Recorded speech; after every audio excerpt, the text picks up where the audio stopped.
Bolehkah kita sebagai orang percaya menghakimi? Tentu saja boleh. Bagaimana menurut saudara? Apakah saudara punya pendapat yang lain tentang menghakimi ini? Silakan tulis di kolom komentar. Mari kita belajar bersama-sama tentang penghakiman. Shalom saudara. Banyak orang yang salah memahami ayat yang tertulis di Matius 7 ayat yang pertama. Jangan menghakimi. Di ayat ini Yesus tidak bermaksud bahwa kita sama sekali tidak boleh menghakimi. Seperti yang tertulis di Matius 7 ayat yang ketiga. Saya bacakan buat saudara. Mengapakah engkau melihat selumbar di mata saudaramu, sedangkan balok di dalam matamu tidak engkau ketahui? Jadi perintah Yesus untuk tidak menghakimi ini adalah peringatan tentang bahaya menghakimi orang lain tanpa terlebih dahulu menghakimi diri sendiri. Jadi yang terpenting di sini adalah gereja tidak boleh menetapkan standar ganda. Gereja harus menerapkan standar yang sama untuk diri sendiri maupun juga orang lain. Saya kasih satu contoh kasus tentang penghakiman nih yang ditulis oleh Paulus. Dari 1 Korintus 5 ayat yang ke-12 sampai yang ke-13. Sebab dengan wewenang apakah aku menghakimi mereka yang berada di luar jemaat? Bukankah kamu hanya menghakimi mereka yang berada di dalam jemaat? Mereka yang berada di luar jemaat akan dihakimi Allah. Usirlah orang yang melakukan kejahatan dari tengah-tengah kamu. Nah, di ayat ini Paulus mengajarkan tentang penghakiman yang benar. Kalau ada jemaat yang berdosa, hamba-hamba Tuhan harus memberi penghakiman kepada dia. Nah, di kasus ini ada jemaat yang melakukan dosa seksual, perzinahan. Pria tidur dengan ibu tirinya, seorang pria tidur dengan istri ayahnya. Tapi jemaat Korintus sendiri malah bangga.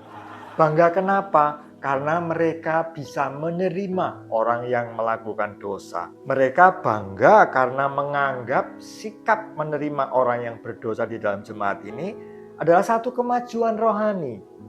Di ayat ini, Paulus mengatakan pemimpin gereja itu punya tanggung jawab untuk menghakimi mereka yang ada di bawah otoritasnya, yaitu jemaat di dalam gereja. Secara khusus ia mengatakan kepada hamba-hamba Tuhan untuk memberikan disiplin kepada jemaat yang berbuat dosa itu. Nah, tujuan pemberian disiplin ini bukan hukuman. Disiplin ini akan menempatkan jemaat yang melakukan dosa tersebut di dalam tekanan sosial maupun tekanan rohani, dengan harapan nanti dia akan bertobat, berbalik dari dosa-dosanya. Penghakiman yang berakhir dengan pemberian disiplin ini sebetulnya adalah praktek relasional antara dua pribadi yang saling peduli, yang saling memperhatikan dan saling mengasihi, seperti ayah dengan anaknya, seperti mentor dengan mentinya. Tapi dalam memberikan penghakiman ini perlu diperhatikan ada dua hal yang penting. Yang pertama, penghakiman harus diberikan dengan kasih, bukan dengan dibentak-bentak atau dimaki-maki secara emosional ataupun dipukul, tetapi dengan perkataan yang lembut dan disiplin yang tegas. Saya bacakan Amsal 15 ayat yang pertama ya. Jawaban yang lemah lembut meredakan kegeraman, tetapi perkataan yang pedas membangkitkan amarah. Yang kedua, jangan ditegur, dipermalukan di depan umum. Yang pertama harus kita lakukan adalah tegur di bawah 4 mata. Saya bacakan Matius 18 ayat yang ke-15. Apabila saudaramu berbuat dosa, tegurlah dia di bawah 4 mata. Jika ia mendengarkan nasihatmu, engkau telah mendapatnya kembali. Bila gagal ditegur dengan 4 mata, Alkitab menuliskan harus membawa 1 atau 2 orang saksi. Langkah terakhir baru dibawa ke hadapan jemaat. Penghakiman dan teguran yang salah tidak akan membuat orang jera ataupun bertobat, tetapi akan membuat orang itu marah dan berakhir dengan luka hati.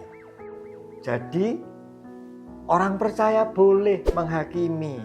Bagaimana dengan orang-orang di luar sana yang tidak ada hubungannya dengan kita dan bukan di bawah otoritas kita? Biarlah Tuhan yang menghakimi mereka. Bagaimana menurut saudara? Apakah saudara punya pendapat yang lain tentang menghakimi ini? Silakan tulis di kolom komentar. Tuhan Yesus memberkati saudara.